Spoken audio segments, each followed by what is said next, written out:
Viral, polisi sampai jatuh ke sungai demi mengantar bantuan sembako korban gempa ke pelosok Cianjur. Kejadian itu terjadi ketika personil polisi melewati jembatan darurat. Personil polisi tersebut terlihat kehilangan keseimbangan saat melewati jembatan yang terbuat dari kayu kecil itu. Rekannya pun bergerak cepat mencoba menolong dengan cara menahan motor yang dipakai untuk membawa bantuan korban gempa. Naas, upayanya tak berhasil sehingga personel polisi bersama sepeda motor dan paket sembako tersebut jatuh ke sungai yang kering.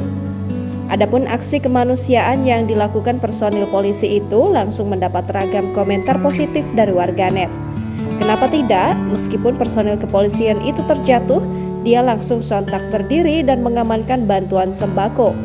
Video tersebut kini menjadi viral ketika diunggah oleh akun Instagram Andreli48 pada Senin 5 Desember 2022. Warganet juga berbondong-bondong mendoakan polisi tersebut. Seperti diketahui, akibat gempa bumi yang terjadi di Cianjur, banyak juga daerah pelosok ikut terdampak.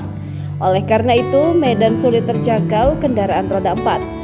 Sehingga Polri bersama masyarakat serta komunitas motor trail mengirimkan bantuan ke pelosok-pelosok menggunakan kendaraan roda 2.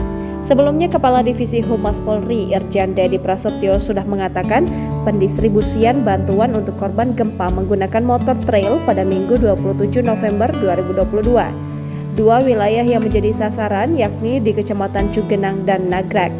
Adapun kabar terbaru datang dari Presiden Joko Widodo yang kembali kunjungi Cianjur untuk pastikan rekonstruksi bangunan terdampak gempa dimulai.